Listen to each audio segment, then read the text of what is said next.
El Cairo. Un muecín llama a los fieles a la oración.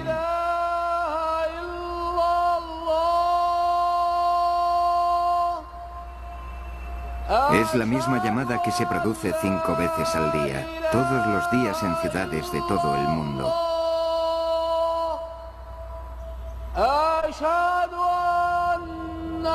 Cerca de un cuarto de la población del planeta responde a ella, ligados entre sí por el perdurable espíritu del Islam.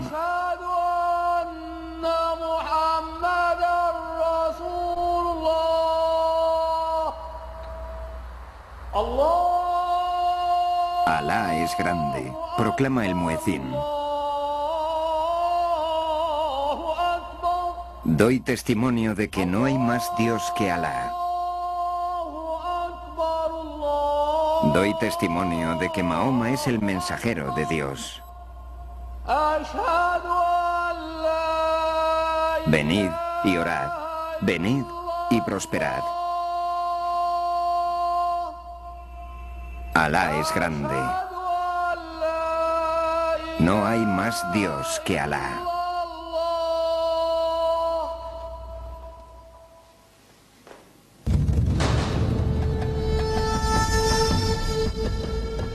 En el desarrollo de la historia, la civilización islámica ha sido uno de los más grandes logros de la humanidad.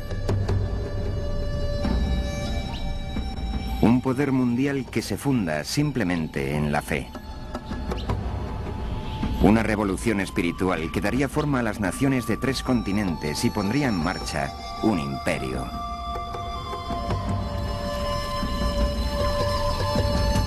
En el mundo occidental, la historia del Islam ha sido oscurecida por un velo de temor e incomprensión.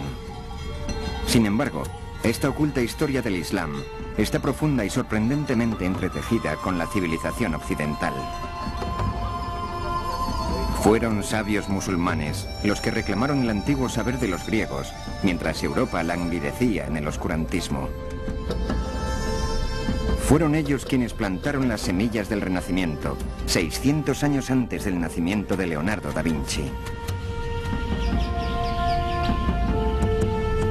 Desde la manera de cuidar a los enfermos, hasta los números que utilizamos para contar, las culturas de todo el globo han sido influidas por la civilización islámica. Y todo esto tuvo su origen en la vida de un solo hombre. El profundo mensaje que proclamó cambiaría el mundo para siempre. Su nombre fue Mahoma.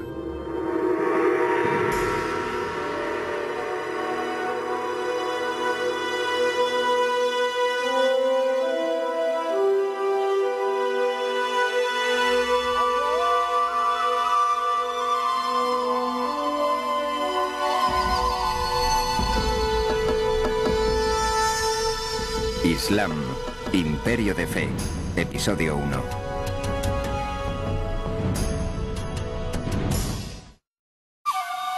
El mensajero.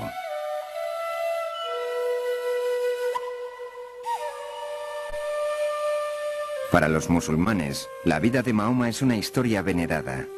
En sus misterios, tanto como en sus certezas, hay creencias consideradas sagradas. Lo que sabemos acerca del profeta es gracias a lo que ha sido preservado a través de los siglos y a lo que la gente ha querido preservar. Es muy difícil separar al ser humano ordinario del hombre que fue, de lo que él dice, las diferentes fuentes de información.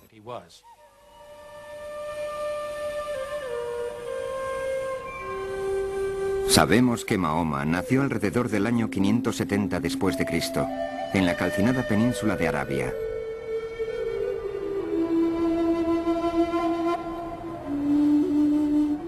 Una tierra de salvaje escasez que compartían las tribus de beduinos en un estado de permanente guerra tribal.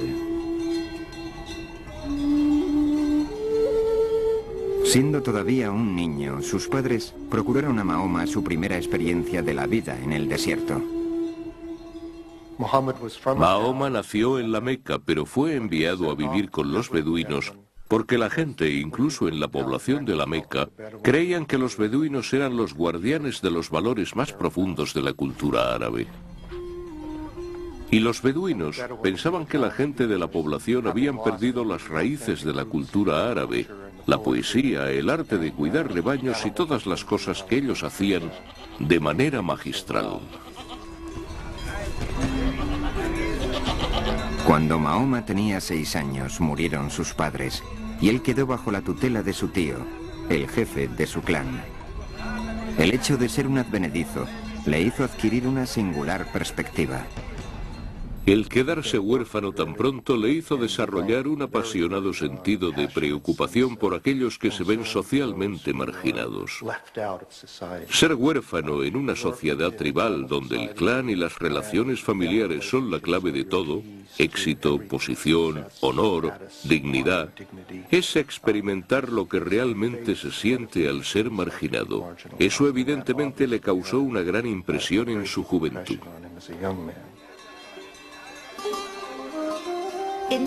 Por un lado, el hecho de crecer sin padres, por supuesto, le perjudicó. Pero por otro lado, él era muy adaptable. Tenía muchos padres, tenía muchas madres, así que eso le hizo el hijo de todos.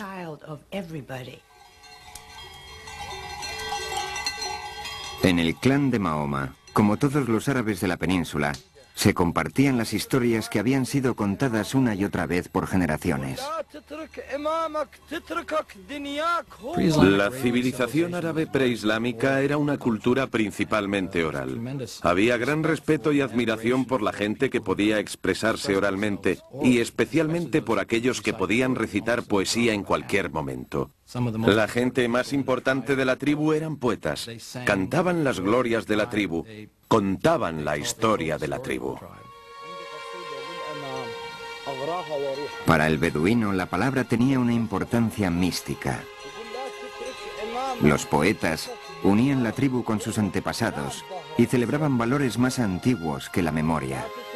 La poesía era el lazo que unía a los beduinos, celebrando sus victorias y lamentando sus derrotas.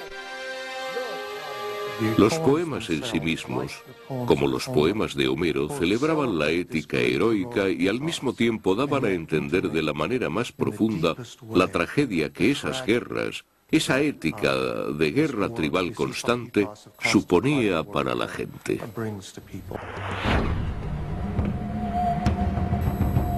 Guerra y conflicto eran la inexorable realidad de una época peligrosa. El tío de Mahoma le enseñó las habilidades que necesitaría para sobrevivir en un mundo donde incluso un profeta empuñaría un arco.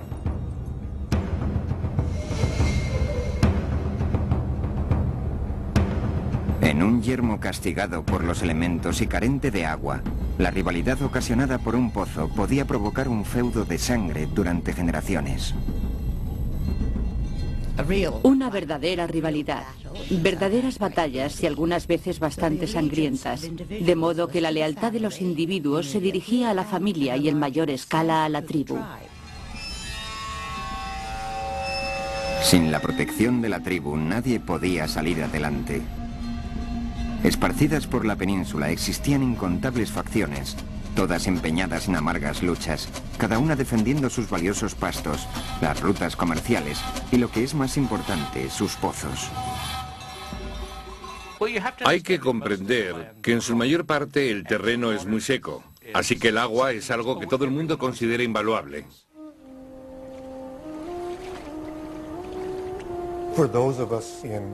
Para los que vivimos en climas donde abunda el agua, es difícil entender la profunda importancia que el símbolo del agua tiene para las sociedades que viven en lugares desérticos, donde solo llueve 1 o 2 veces al año y donde un poco de agua marca la diferencia entre la vida y la muerte.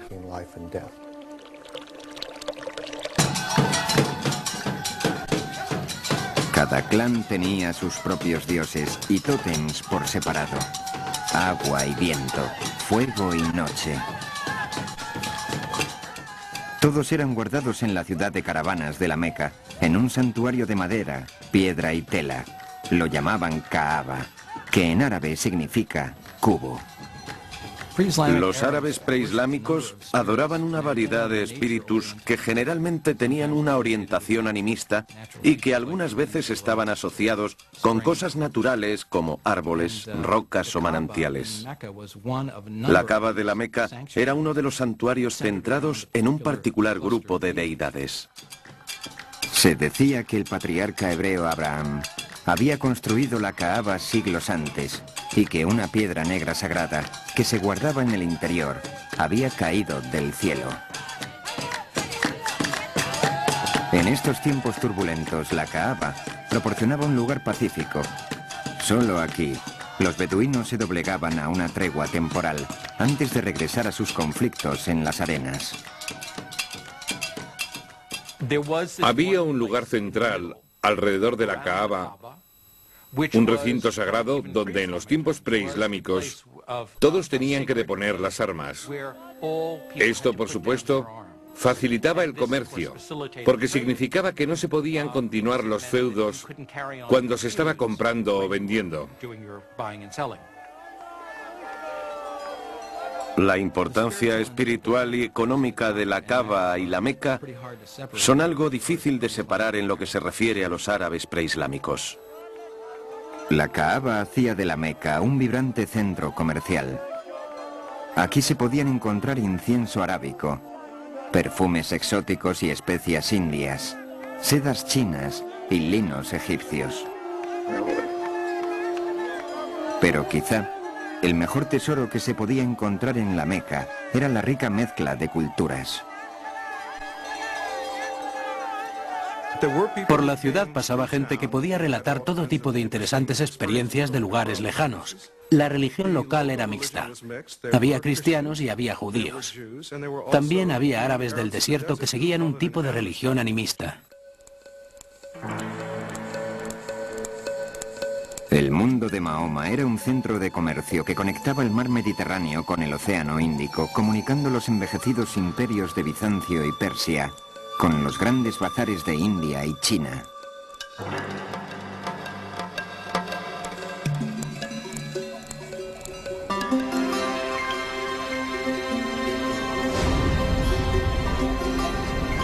Mahoma se hizo comerciante. De hecho, tenía una gran habilidad para el comercio. A la edad de 25 años, mientras que conducía una caravana dirección norte hacia Siria, su talento llamó la atención de la dueña del cargo, una viuda rica llamada Khadija. Estaba tan impresionada con Mahoma que le propuso matrimonio. Khadija.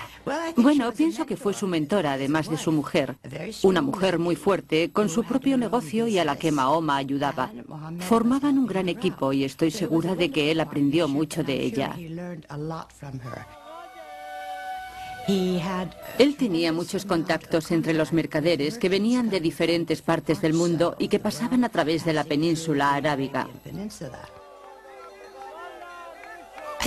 Creo que era un hombre muy inteligente y de mente muy abierta. Era capaz de comunicarse con una gran variedad de gente. Debió ser un hombre con mucho carisma. Mahoma tenía don de gentes y se le daba bien resolver disputas. Una vez, cuando tuvieron que hacerse reparaciones en la Kaaba, los jefes de los clanes disputaron sobre quién tendría el honor de volver a poner en su lugar la sagrada piedra negra. Antes de que pudiera desencadenarse la violencia, Mahoma propuso una solución equitativa.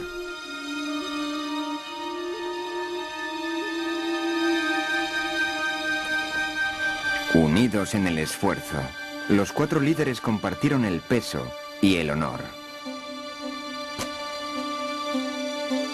En gratitud, invitaron a Mahoma a reponer la piedra con sus propias manos.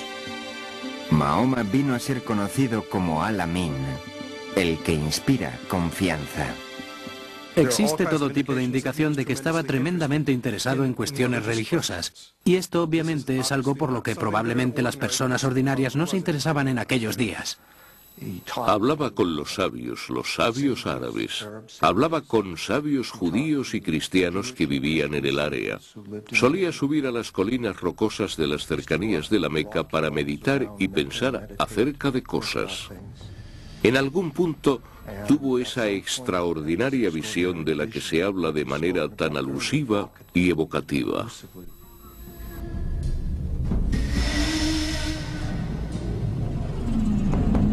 En una cueva cerca de la Meca, Mahoma tuvo una experiencia que constituiría el momento decisivo de su vida.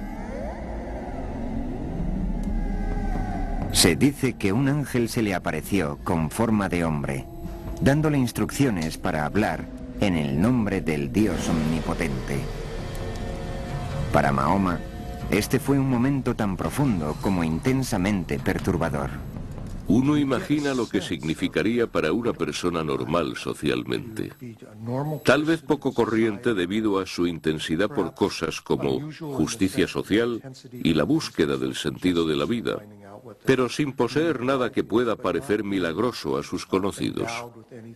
Y entonces de repente haber escuchado esta voz y luego esa voz saliendo de él para hablar y proclamar a otras personas.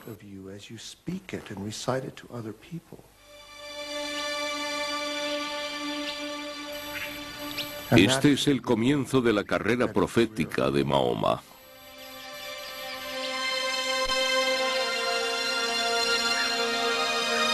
Los meses siguientes traerían más revelaciones, palabras poderosas, con una cualidad lírica más hermosa que la de la más exquisita poesía arábica. Por encima de todo, Mahoma debía transmitir un mensaje a su gente. Una proclamación simple y, sin embargo, radical. La proclamación de que no hay más que un único Dios. El principal dogma del Islam es la unidad, la indivisible unidad de Dios. No es algo que simplemente se dice, sino que es el concepto más importante. La unidad divina significa algo más que decir que solo hay un Dios y no existe ninguna otra deidad. Es el hecho de pensar en solo una cosa. De modo que los pensamientos de posesiones, los pensamientos de posición y de poder son todos ídolos intelectuales.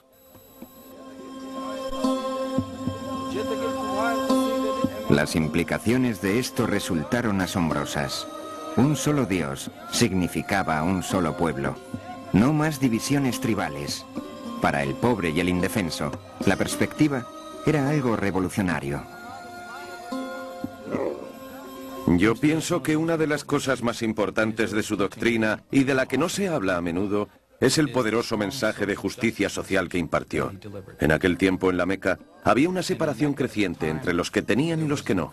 Él insistió en erradicar esto, insistió en la idea de compartir la riqueza, y fue este mensaje de justicia social lo que creo que hizo que fuera escuchado por muchos. Junto con el Islam apareció un nuevo orden, una nueva forma de vida. Y era una hermosa forma de vida en la que todos eran iguales, negros, blancos, hombres, mujeres y niños. De modo que tenía ese tipo de atractivo universal que creo que posibilitó la rápida expansión del Islam. Hubo muchos que se sintieron movidos por el mensaje de Mahoma cuando éste empezó a hablar en la comunidad. Tenía la agilidad y la profundidad simbólica de los grandes poemas preislámicos que habían sido creados por este pueblo y que habían dado a la gente en Arabia un oído tan extraordinario para la expresión verbal y donde la expresión verbal era la principal fuerza cultural. Algunos lo llamaron poeta. Hay un sura coránico que básicamente dice que Mahoma no es un poeta. Los poetas hablan impulsados por el deseo, y esta no es la voz del deseo, es la voz de Dios. Los seguidores de Mahoma empezaron a aumentar.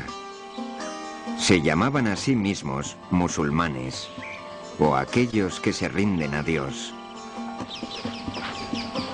Decidieron preservar el mensaje que Mahoma les había transmitido. Este fue el comienzo del Corán. El Corán fue revelado oralmente, pero muy pronto la gente llegó a comprender que había de ser escrito para asegurarse de que no se corrompiera y de que se mantuviera el mensaje original. Empezaron a hacerse copias a partir de una fecha muy temprana. No se sabe la fecha exacta, ya que los primeros manuscritos del Corán no han sobrevivido.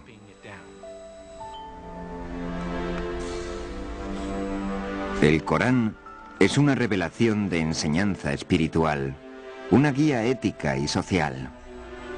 Fue revelado en árabe y se mantiene en árabe. Lo más extraordinario acerca del Corán es su naturalidad. Puede hablar de poderosos temas cósmicos de manera íntima, de modo que el poder y la ternura viven constantemente unidos en el lenguaje coránico. Sirviéndose solo de la palabra, el Corán hace llegar su visión a los fieles. Sus imágenes conjuran un cuadro de la vida después de la muerte, que resuena con todo el poder de la poesía beduina tradicional. Imaginémonos en el desierto rodeados de polvo y un sol cegador. Vistes mantos para cubrir tu cuerpo porque el viento es algo que podría arrancarte la piel de la cara y entonces entras en un oasis. La temperatura desciende dramáticamente. Hay una especie de quietud. El viento ha cesado de aullar. Por todas partes ves verde y colorido. El mundo del agua y el paraíso están simbólicamente atados el uno al otro. Y el Corán conjura esta imagen con solo unas pocas palabras escogidas.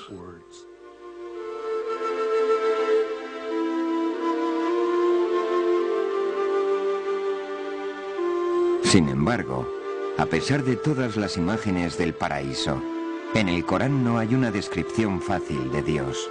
El misterio todavía subsiste. Es muy difícil hablar de Dios sin tratar de darlo forma. Generalmente se tiene una visión antropomórfica de Dios. Lo convertimos en una proyección de nosotros mismos. Esa es la razón por la que los musulmanes no son dados tradicionalmente a la escultura. Creen que constituye un riesgo. El Corán evita este peligro constantemente cambiando los pronombres, de modo que en realidad uno no puede dar forma a Dios o percibir ninguna imagen física. En lugar de la imagen física de Dios o de Mahoma, es la belleza del mismo Corán lo que se celebra en el Islam. El Islam se desarrolló en un contexto que no favorecía las imágenes visuales. La revelación del Corán es la representación de Dios en la tierra. Los musulmanes sentían ya desde el principio que la única representación justa de la palabra de Dios era el mismo Corán y no ninguna imagen de Dios, porque no se podía representar a Dios. Y ciertamente tampoco ningún retrato de Mahoma, porque él no era divino.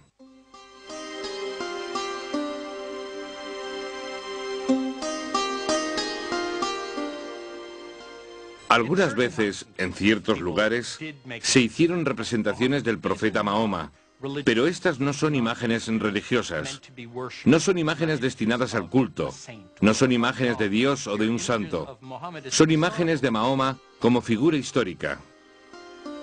Se le honra poniéndole un fondo de azul muy brillante o una nube cerca, pero no se le distingue de ninguna otra manera de los otros caracteres de la historia. Se ha representado otras veces al profeta, pero siempre aparecía con una tela blanca sobre la cara para esconder sus facciones. Son diferentes facetas de una misma idea. Pero ninguna de estas representaciones tiene un carácter devocional. No se supone que uno tenga que mirarlas como a alguien a quien dirigir oraciones. Facilita el aprendizaje de la religión y el énfasis está en la historia. A medida que la comunidad de Mahoma crecía, también lo hacía la oposición. La gente, por supuesto, era escéptica y decía: mira, si eres un profeta, ¿dónde están tus milagros? Como los otros profetas del libro, Moisés hizo sus milagros, Jesús hizo sus milagros. ¿Dónde están los tuyos? La respuesta coránica a este reto es que el milagro es el mismo Corán. Pero este no era milagro suficiente para un pueblo que se definía a sí mismo por los dioses de sus ancestros y los tótems de su tribu. Sus dudas se incrementaban.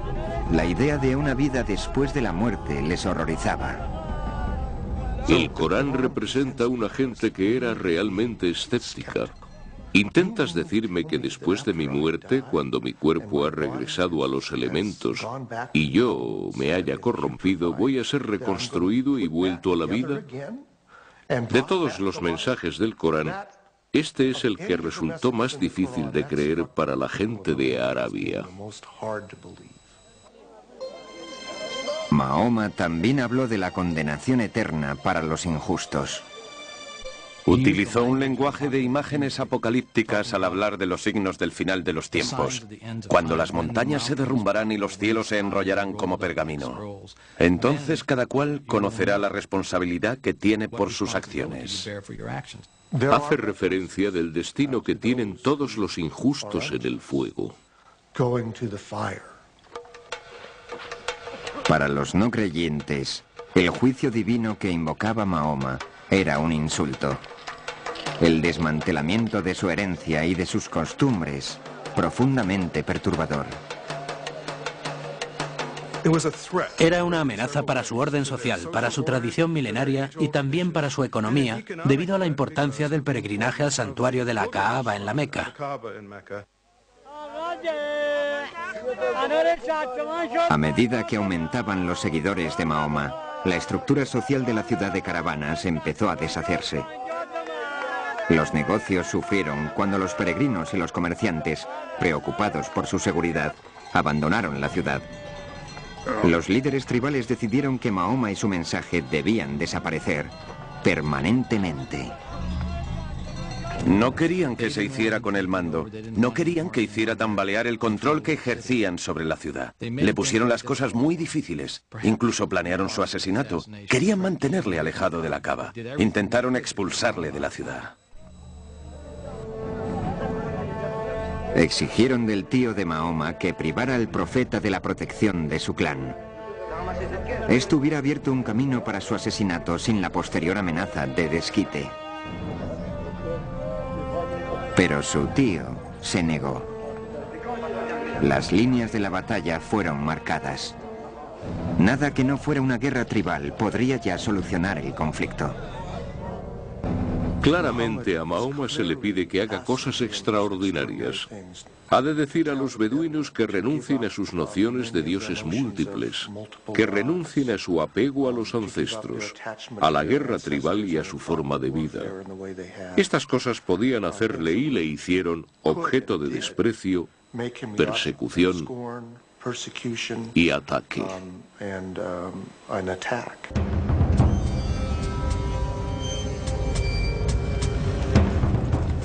Los seguidores de Mahoma fueron forzados a abandonar el mercado, causando su ruina. Aquellos que carecían de la protección de un clan fueron torturados y asesinados. En el año 619 después de Cristo, murió la mujer de Mahoma, Khadija, y también su tío. Perdió su primer gran amor y su único protector. Por fin se presentaba la oportunidad que sus enemigos habían estado esperando. Pero en la exuberante ciudad oasis de Yathrib, al norte de la Meca, se abrió un refugio para Mahoma y su gente. Las rivalidades entre clanes habían llegado a un punto álgido en la ciudad y necesitaban desesperadamente un pacificador. Habían oído que Mahoma era un hombre digno de confianza. Oyeron que tenía grandes habilidades de mediador y pensaron, veamos si podemos hacer que venga a ayudarnos. De modo que lo invitaron.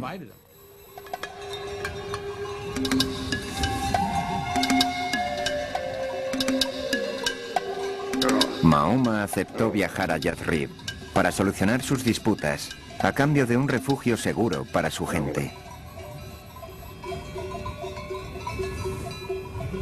Abandonar el lugar de sus ancestros, sus familias y tribus, fue la prueba definitiva de devoción para los seguidores de Mahoma.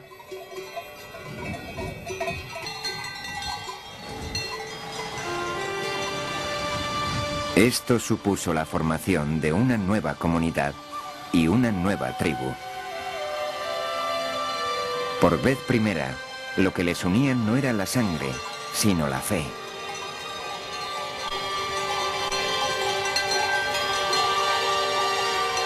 En el curso de un solo viaje de caravana, es donde el Islam marca su verdadero comienzo. Su viaje se conoce con el nombre de Égira. El año 622 del calendario cristiano marca el año 1 musulmán.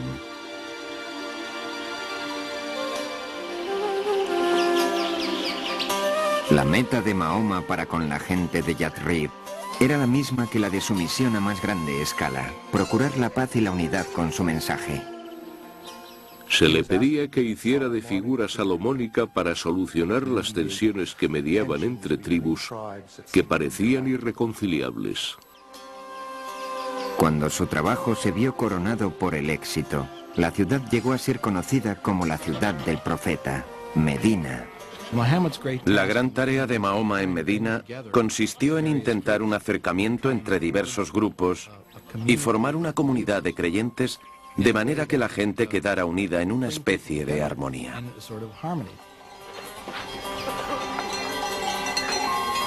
Mahoma ofreció a los clanes divididos de Medina una visión de solidaridad, pero al mismo tiempo que propagaba la palabra del Islam, nunca puso en entredicho las creencias de otros credos. El Islam se ve a sí mismo en buenas relaciones con las anteriores religiones, como el judaísmo y el cristianismo.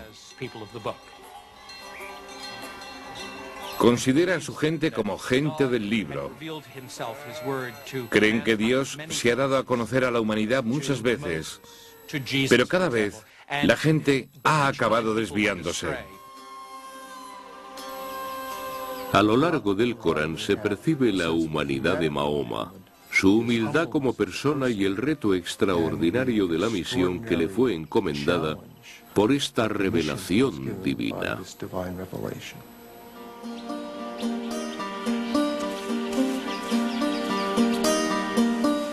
A medida que la comunidad musulmana crecía en Medina, se desarrolló una vida de devoción simple y ritual.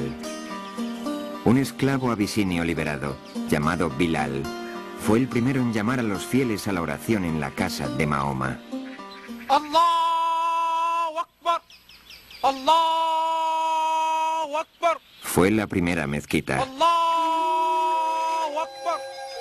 ¡Allahu Akbar! ¡Ashhadu an la ilaha illallah! La llamada a la plegaria contiene el primer pilar del islamismo, que es la afirmación de la unidad de Dios. La ilaha illallah es la bella frase que muchos musulmanes repiten una y otra vez en su mente o de palabra para recordarse constantemente a sí mismos la unidad de Dios y la unidad sobre la que debemos enfocar nuestras vidas.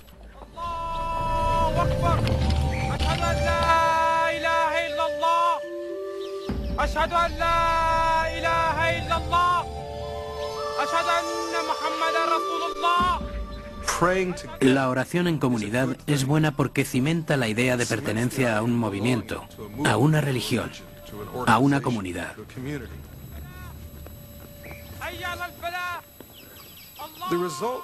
El resultado es algo muy poderoso, incluso para un observador no creyente, alguien que profese otra religión. Realizamos una serie de gestos cuando rezamos en adoración a esa unidad. Nuestros cuerpos, nuestras mentes y nuestras almas se unen en el momento de inclinarnos y tocar con la cabeza en el suelo dirigidos al mismo centro. ¿Qué símbolo de unidad podría ser más poderoso? Se dice que durante su estancia en Medina, Mahoma recibió una revelación instruyendo a los que oraban a hacerlo en dirección a la Kaaba de la Meca. Aunque llena de ídolos paganos, seguía siendo el santuario de Abraham, el primer creyente en el Dios único y verdadero.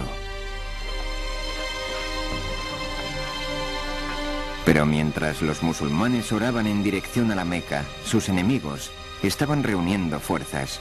Su meta, exterminar a los musulmanes.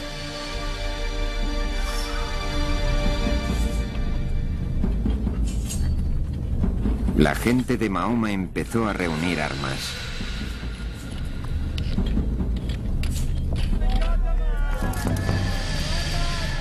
Aunque los musulmanes se prepararon lo mejor que pudieron, eran superados en número y en fuerza. Reunieron una fuerza de solo 313, en su mayoría viejos y muchachos con unas pocas armas. Mientras tanto, se acercaba una fuerza de 1000 hombres de la Meca fuertemente armados.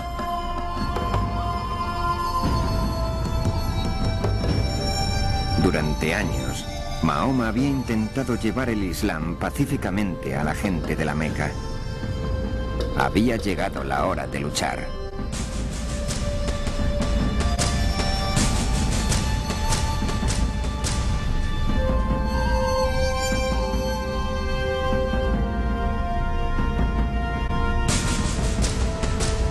Los musulmanes se enfrentaron a sus propias tribus, hermano contra hermano, hijo contra padre.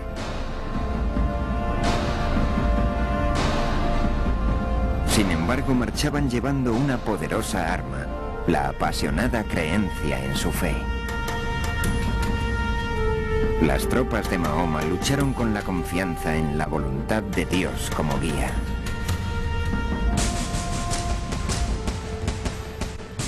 Participaron en 3 batallas extremadamente sangrientas. Hubo un momento en que toda la recién comunidad musulmana estuvo al borde de la extinción.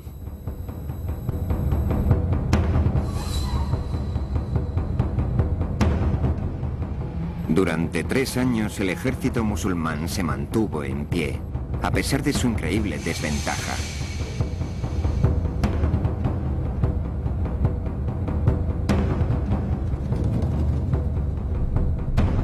Cuando las noticias de la lucha se extendieron, otras tribus beduinas vieron la mano de Dios en las victorias de Mahoma. Uno por uno, las gentes del desierto empezaron a unirse a su causa. El ejército musulmán creció y el viento cambió de dirección.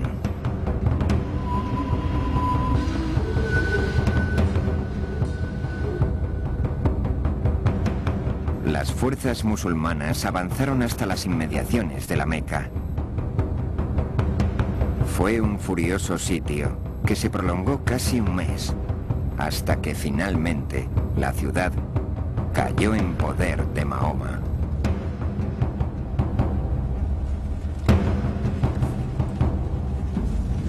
En el año 630 después de Cristo, la aterrorizada gente de la Meca se preparó para la matanza. El ejército de Mahoma regresaba a la Meca, ahora con una fuerza de 10.000 hombres.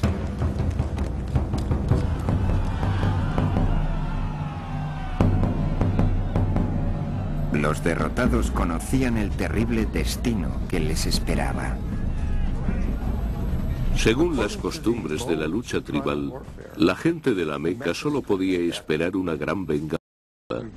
Por lo general se mataba a los hombres y las mujeres y los niños eran vendidos como esclavos. En una guerra tribal no había misericordia para el vencido. En esto, por supuesto, no eran diferentes de otros pueblos.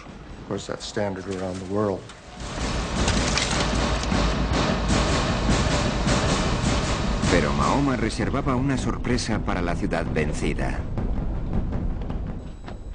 Cuando Mahoma entró en la Meca no llevó a cabo una sangrienta venganza, sino que acogió a aquellos contra los que había luchado durante 3 años y que habían intentado aniquilarle. Esto llenó de asombro a todos los que le rodeaban. De modo que en la fundación de la religión se pueden encontrar episodios de gran generosidad, actos de extraordinaria bondad y misericordia.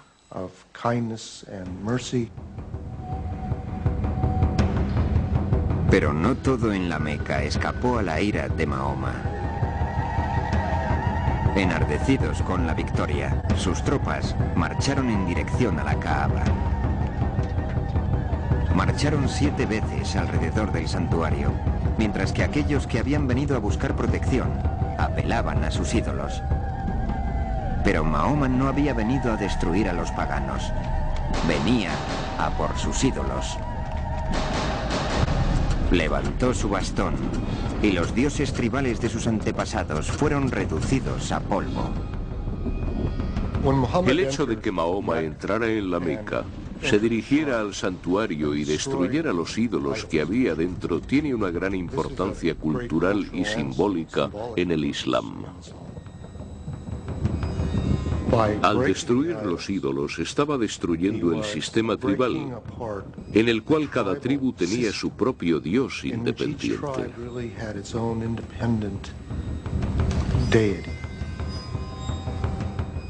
El hecho de que los dioses de sus antepasados fueran destruidos fue impactante para los beduinos. De alguna manera se les estaba diciendo que sus ancestros estaban equivocados. ¿Cómo se puede decir esto en una tradición en la que las relaciones que cada cual tenía con su padre y con su tribu eran de importancia primaria?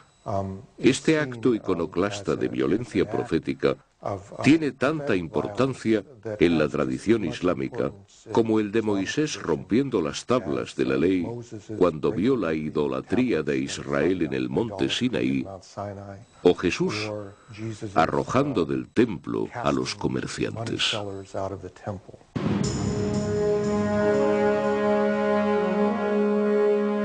La destrucción de los ídolos supuso un nuevo principio, una ruptura con el pasado y la creación de una nueva y poderosa fuerza. La Meca fue solo el comienzo. Una después de la otra, las tribus de la nación fueron asimiladas y unidas bajo la bandera del Islam.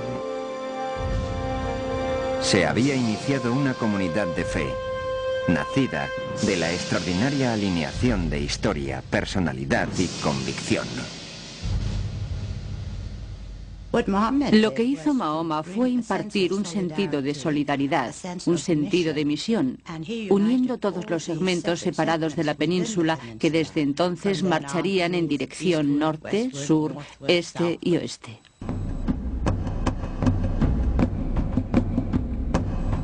Poniendo rumbo al norte, los musulmanes barrieron el actual Líbano y Siria.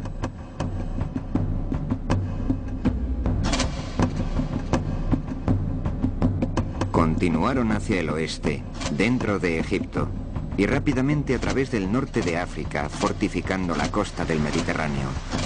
Solo se detuvieron frente al mar. A partir del año 622, el año 1 del calendario islámico, su crecimiento fue explosivo. En solo 50 años, una gente cuyos padres eran criadores de camellos estaba gobernando uno de los mayores imperios de la historia mundial. En un periodo de 200 años, su imperio se extendía desde España a China. Los musulmanes absorbieron el imperio de Irán y 2/3 del imperio cristiano bizantino. Para entonces, su dominio era más grande que el de Roma. Se extendía desde Marruecos en el oeste hasta el río Indo en el este, donde está actualmente la frontera con la India. ¿Cómo pudo suceder que un ejército tan pequeño pudiera conquistar un área así de grande, tan rápida y fácilmente?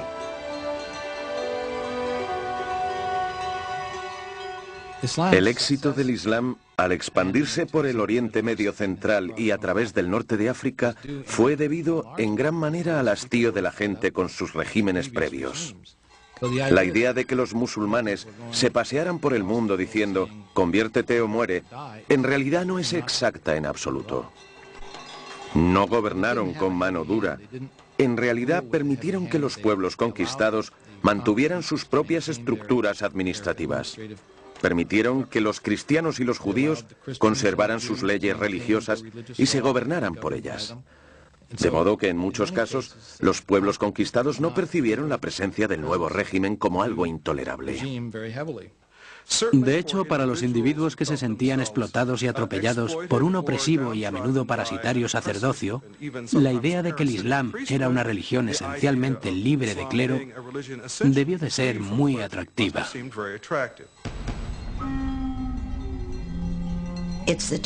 Son los tiempos los que crean el cambio y algunas veces los hombres. El Imperio Romano se había derrumbado y el Imperio Bizantino no era suficientemente fuerte. Existía la necesidad de una nueva visión, una nueva forma de mirar la vida, y creo que lo que sucedió es que en aquel tiempo la visión de Mahoma rellenó el vacío que existía en esas sociedades. Necesitaban algún tipo de solidaridad en sus vidas. Las lecciones del Corán, que tuvieron tanto éxito entre los musulmanes de Medina y la Meca, probarían ahora su eficacia a una escala global. Mientras la conquista barría Siria, los musulmanes asistían a sus plegarias del viernes en la iglesia de San Juan Bautista, en Damasco, permitiendo que su congregación cristiana continuara con sus servicios dominicales. Uno junto a otro, los dos credos compartían el mismo edificio, en paz.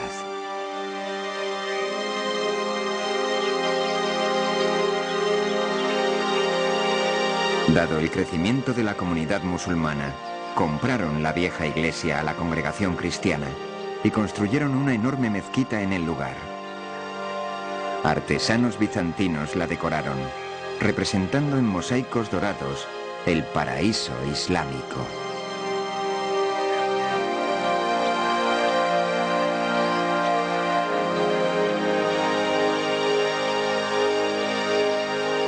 La gran mezquita de Damasco se convertiría en un modelo para las mezquitas que se construirían en todo el imperio.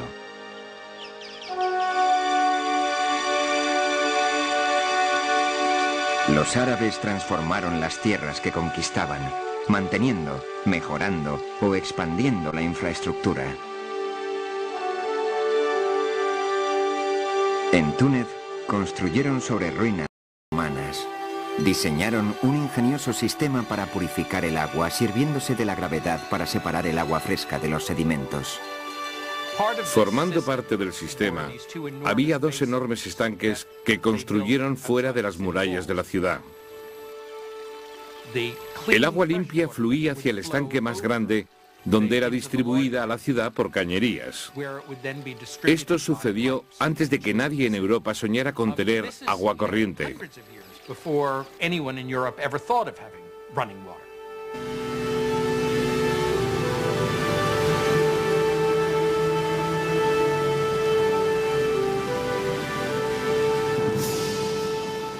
Por todas partes se encuentran proyectos para transportar agua desde las montañas hacia las planicies donde el agua escaseaba. Resucitaron elaborados sistemas de irrigación, llenando los viejos acueductos de piedra con valiosa agua.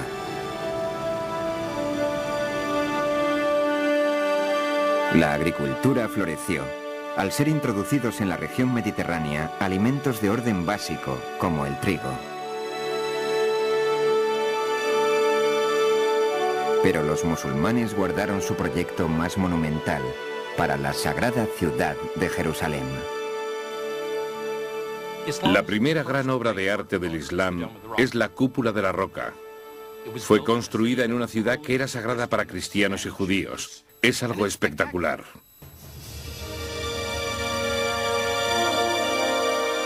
Como en el caso de la Meca y la Kaaba, el significado de este sagrado enclave se remonta a Abraham, pues se dice que la roca del interior fue el lugar donde Abraham casi sacrificó a su hijo. Esta construcción rivalizaba con la cercana iglesia del Santo Sepulcro, donde se dice que Cristo fue sepultado. La cúpula de la roca es extraordinaria por su perfección. La gente reverenciaba este enclave por ser el lugar sagrado de Abraham e Isaac. Imaginemos estos recién llegados que vienen y se apropian de un pedazo de tierra de primera calidad.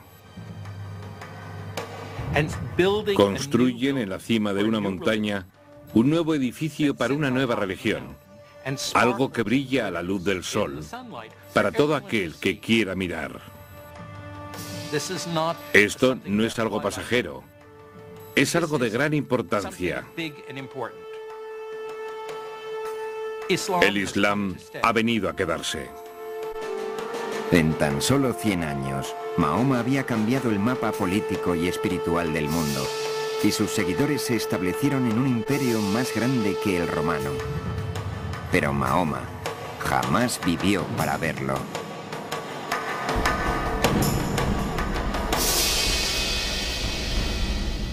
En el 11º año del calendario islámico, el 632 después de Cristo, solo 2 años después de tomar la Meca, Mahoma murió.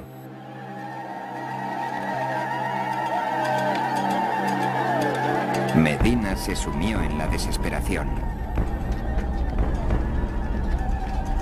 Durante días, la ciudad se vio consumida por el dolor y la ceremonia. Se sabe que Mahoma quería ser enterrado con sencillez, con nada que marcara su tumba.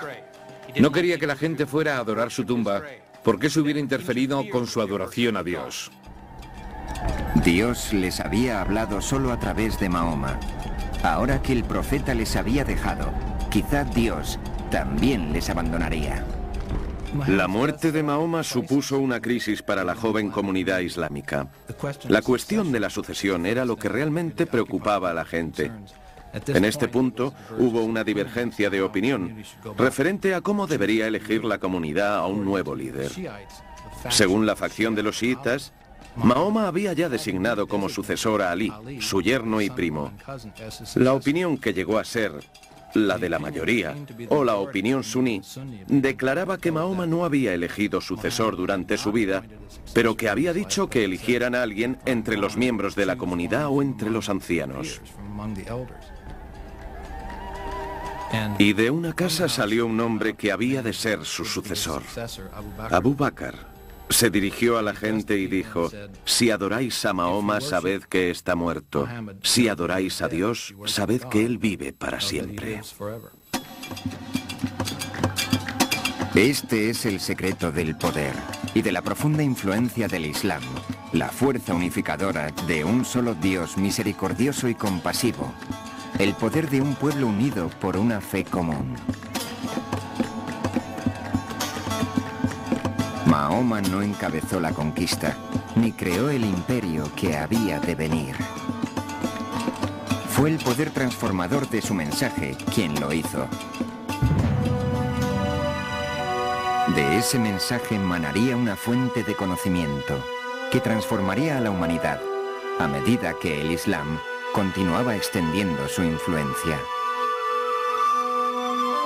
Habría una nueva era esperando a los musulmanes. Estaban destinados al conocimiento, a nuevos horizontes y a un choque de poderes que no había sido visto nunca en la historia del mundo.